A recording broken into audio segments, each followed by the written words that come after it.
and load the hopper. There it is. Then remove its motor. Alright, how do we do that again? Like this. Put it over here, and it's gone. If you mess up, you can blah blah blah, okay. Unlike last time, we won't be bringing the whole vessel back, so we can change our parachute stats from what we used before. In cursor mode, yes, I know. What do we change it to? 1000 meters, yes, and 0.75 for the pressure thing. Right, easy, easy. Oh, right to the top. That corresponds to an altitude on Kerbal of about 2 kilometers and means a much shorter time hanging around during descent. Alright. Let's get out of here. No, oh crap, I messed up. I want this and do this. Right. First off, let's change the name of our craft and the description if you want. Instead of hopper, let's call it the pooper. Ah, funny. Alright. Okay. Great, for this craft we're going to give the ship some additional purpose by attaching a science experiment. Nice. We can run these experiments during our travels and get valuable science data for Kerbal kind. There are a number of science experiments to be performed, but at the moment we only have the mystery goo containment unit available. Switch to the science thing. Yes, where is it? Wait, is it here? Yeah, it should be here. I think I saw it before. It's somewhere down there. Science. Mystery goo containment unit. Manufacturer, Floyd Dynamics Research Lab. I'm not gonna read all of that because I can't. So I need to attach this.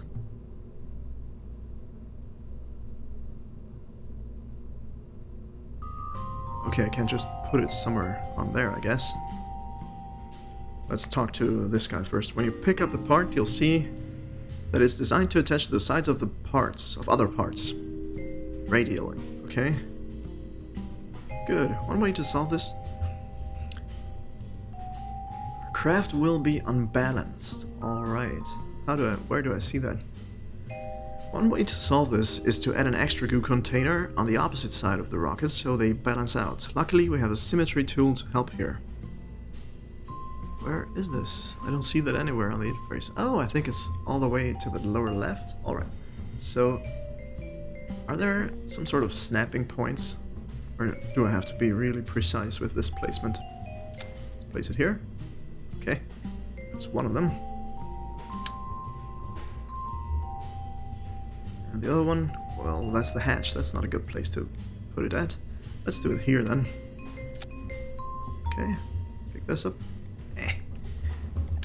Yoink. And maybe put it over here. These buttons control symmetry, highlighted, and angle snap. It can be found in the lower left of the screen. Open the radial menu by pressing... Okay, I should have done that before. Pressing triangle and select Change Symmetry Count.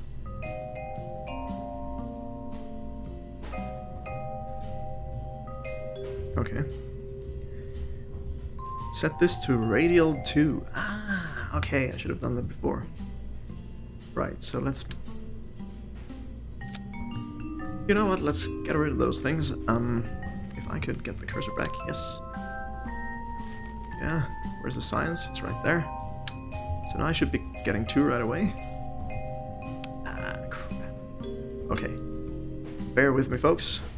To get rid of this too. And this one's just hanging out there. Back to the science. Are we still on 2? Yeah, okay, it says so at the lower left. Right then. So where's... Okay, we can see that there are 2 things happening very briefly, so let's put them right there. Should be balanced out. Notice that the second one has been placed opposite. Okay, good. near the nose of the pod. It should be good enough, I guess. If we add too many more parts here, the craft we are making will be too heavy to survive re-entry safely, and too heavy to be slowed by our parachute, leading to sudden impact syndrome. Death. So we will need to add a decoupler below the pod. Decouplers can be found in the coupling tab, and will let us split the craft when we no longer need the lower parts. Alright, okay. We won't be able to recover the discarded parts, but at least our craft and our Kerbal will survive re-entry and landing. Decouplers can be used in many ways, but for now, let's just add one of these to the bottom of the pod. Go to the decoupling. Coupling. Decoupler. Now we're gonna have to add this to the bottom here. There it goes. Crap, make sure your decoupler is pointed upwards. Yeah, okay. Can I rotate this? Don't think I can, actually. I can pan around. That is not good. Okay, I don't think I can rotate this anyway. Not with the arrow keys nor nothing. Alright. The arrows are pointing upwards, so that's good. What else? Show. Right.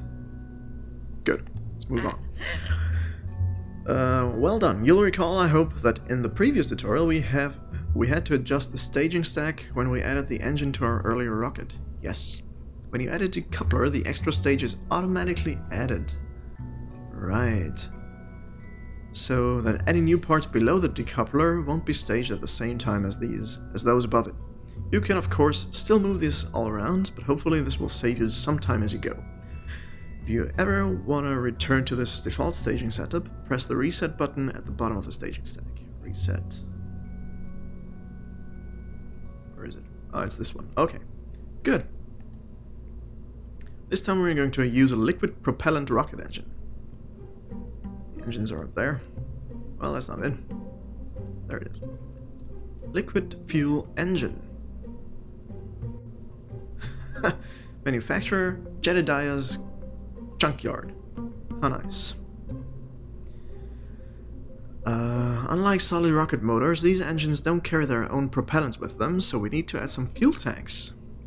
Things are getting more complex now. Go to the fuel tanks thing. Shouldn't I add the thing first? Fuel tanks. Huh. We're still using these early parts, so there are only FLT 100s available. This is another area, like engines, where advancement brings bigger and better parts. We're going to need 5 of these tanks to get us to space. Holy moly. Before you grab 5 tanks from the part toolbox though, let me give you another tip, because efficiency is my middle name. It goes right after bomb. Once you place the first tank on the rocket, you can duplicate that by holding the square button and pressing on the tank with X. You can do this on the bottom tank a few times and quickly get 5 of these attached without having to go back and forth between the toolbox and the staging area, placing area, whatever. Good. So let's get this there. Ah, okay. Let's zoom out a bit. I'm still... This is cool. I'm still in the double thing. So let's maybe get rid of that. Should be 1 now. 1, 2, 3. Let's get down there. 4. And number 5. Good. Good. Switch over to the Engines tab now. The swivel is obviously different from the flea we used before. There's a liquid engine and it needs and burns both liquid fuel and oxidizer. Funnily enough, that's what we just added to the rocket. Attach and those things to the bottom of the rocket stack now and keep an eye on the staging stack to see how it changes. Alright. Is that zooming out? It did change.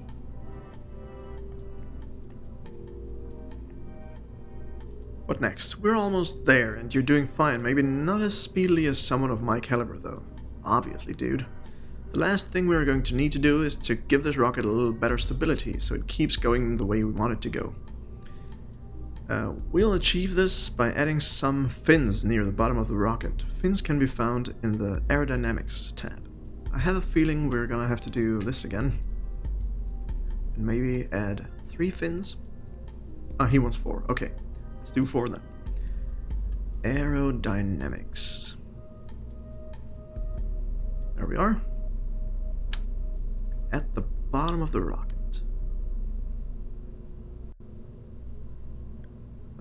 You can turn on angle snap, opening the radial menu and selecting toggle angle snap. Oh, crap. Did something. Okay, what's the snap thing? Where did the thing go?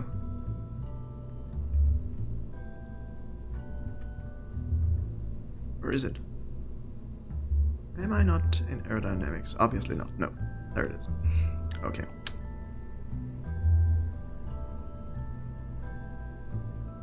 Oh, okay, so it just there's a little bit more snap to it than just being able to place it really anywhere. So it's maybe on a bit of a grid then. We do wanna... Where do we want to place this? On the last rocket tank. So...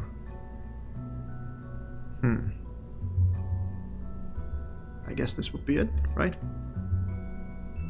Boom. Let's hope that's it. All 4 are placed. Yes. Let's move on. We're almost there. I didn't do it properly. Why not? 4 fins. 1, 2, 3, 4. Did I not place it on the correct thing? What the... Oh, crap. Should be there. Maybe this... Now it works. No, it doesn't. What's going on? You can turn on angle snap, blah blah blah. Line the fins neatly. Drop a basic fin on the last rocket tank. You'll see the other on the last one. From a staging point of view, it should be the topmost, shouldn't it be? But we want... Nah, that can't be right. Let's place it here again. It won't let me finish. What's going on? Let's try it up there. Huh. Oh, no. No. Son of a binky bonky, what's going on?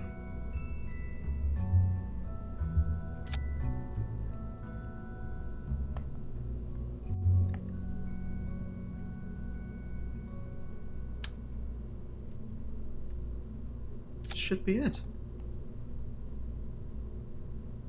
Maybe I'm supposed to get out of the toggle mode again. Toggle overlays. Oh crap, no. I do want them. Huh. Those are the fins, aren't they? Where's the aerodynamics thing? Basic fin.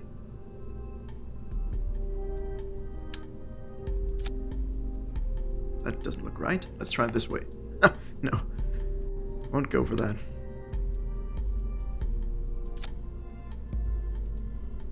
Ah, there's one flying over there for some reason. Up in the air. We don't want that. Get rid of it. There we go. Okay. That was poopy. Excellent.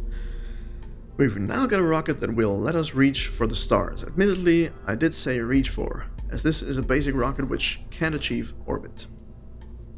Okay. But on the bright side, that means re-entry will also be basic. You've done a great job in building a basic hopper and a sub-orbit capable rocket. Hopefully you've learned a few things about how to build a craft and how to use some of the shortcuts that are in here. Feel free to hang around a bit. Okay, yeah. We hung around long enough. Let's move on. I'm guessing we're gonna fly this thing now in the next mission. Return to Space Center. Don't save. Good.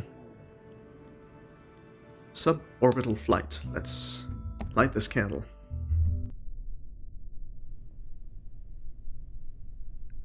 Hello again, glad you could make it back. Today we will take an exciting step, getting our first Kerbal into space. Yep, with a capital S. Hopefully you remember the controls we discussed in the basic flight tutorial. You can always play a scenario again for a reminder. Now we just did that, I think I'm good.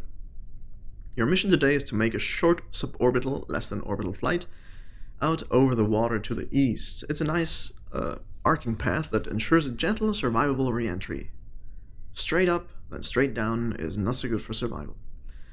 I've set up the pink target indicator on the nav ball. Yeah. As aim point, but do note that this is not the case for normal missions. The target marker is normally used for other things and does not help with ascents. Starting with the nose pointing straight up on the launch pad or 90 degrees elevation from the eastern horizon. Tilt east 80 degrees elevation on the nav ball by 150 meters per second. Start at 50. What? Holy crap. Tilt east to 80 degrees. Would be nice to be able to see that. It's so tiny. 80 degrees.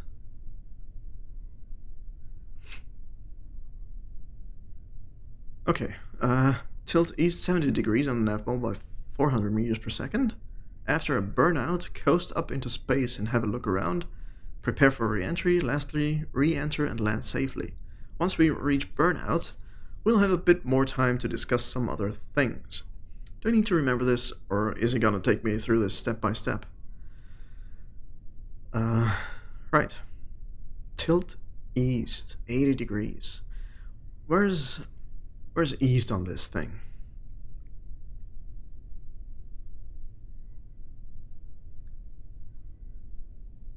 I do see the degrees though. So, on the nav ball, the straight, let's say horizontal line, from left to right, at the right there's 90 degrees, and at the left there's 270 degrees. Where's north? Where do I see that? Let's just continue on for now, maybe it'll tell me. Going through this, unlike the hopper in our first lesson, the new craft has liquid fuel engines. This means we can use the throttle to set the output power of the ship's engines. Throttle is controlled by the following buttons. L1 plus arrow. Okay, the arrow keys now. Throttle max, throttle cutoff. Alright, try these out now. You'll see the indicator needle slide up and down along the graph on the lower left side of the nav ball. Yes. Cutoff and full power. Sweet! SAS stands for Stability Augmentation System, although Kerbal astronauts usually refer to it as a sickness avoidance scheme. Stability Augmentation System. Whatever it stands for, what it does is try to stop the ship from spinning around using a computer-controlled auto-torque drive compensator technology to counteract the rotation of the ship. In its simplest mode, it will keep the ship aligned with the orientation it has when you turn on SAS. Okay. Or if you pitch yaw roll while SAS is on, the orientation when you release the controls. Right. SAS can be toggled by pressing circle. Another way to toggle it would be pressing left arrow to open action groups radial menu and selecting SAS. Good. If you have problems following the maneuvers, once you enable SAS and lift off, you can press L1 plus triangle to open the SAS mode radial menu. There you can select the target mode at your 9. Alternatively, you can use a cursor to press X on the small red button to the left of the nav ball that has a miniature target indicator. It's the lower left of all the buttons. That will cause the SAS to follow the target indicator and fly for you. Note, this autopiloting function will not be available until you're flying. Right, so that's why it isn't there yet. Good. This craft has a bit too much engine, so we're going to throttle down for launch. Set your throttle to 2/3, the upper of the 2 middle notches on the sidebar. Okay, 1/3, 2/3, obviously. Okay, that was like this, right? I think that should... let's do this. Also turn on SAS. Will keep you pointed where you want it to be pointed. Good. During this lesson, some of the information is quite detailed and could take a while to read. As this is a short suborbital hop, and I don't want you to miss anything important, I will place a warning at the top of the pages where you might want to pause the game to read. The warning will look like this. Warning. Okay. Right. Okay, enough talk. I'll unlock the rest of the flight controls and you'll be clear to launch. At any time you may press pause, blah blah blah blah. Enable the target marker on the nav ball. Target marker. Give it a look to make sure you see it, and then let's get ready to light this candle.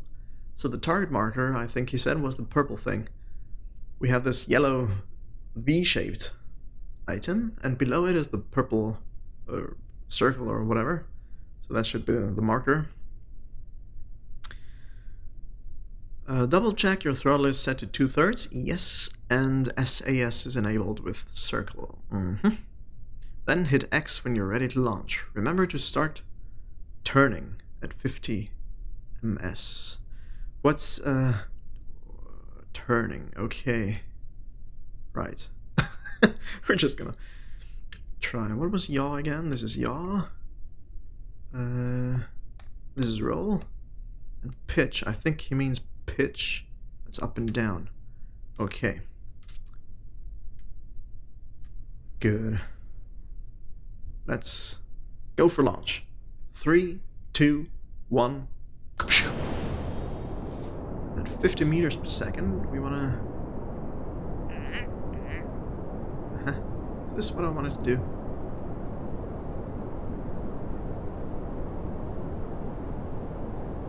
Before we start to turn. Now it's time to start turning. Okay, looking good.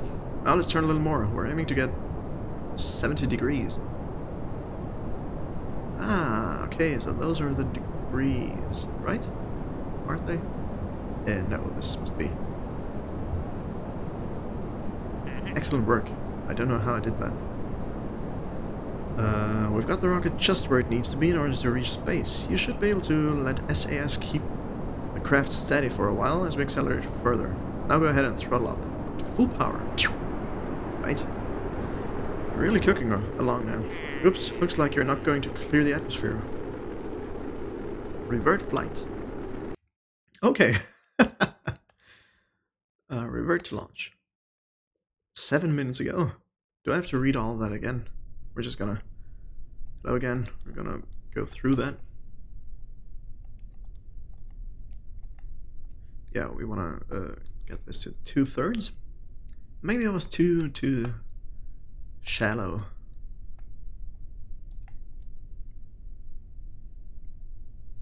Oh.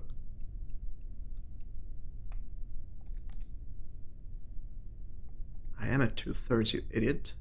Oh, maybe SAS isn't active. Okay. So let's do this. SAS. Good. Warning. Yes. Double check your throttle. Alright. And we're ready for launch again. So let's try it again. Okay.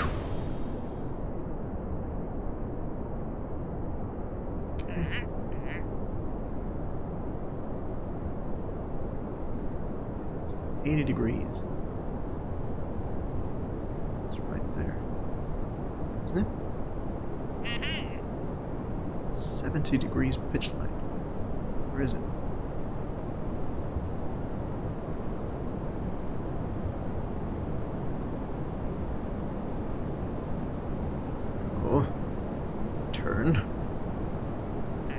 Excellent work. Okay. Let's see if it works this time around. I'm just pulling back the left stick, so I'm, you know, pointing upwards.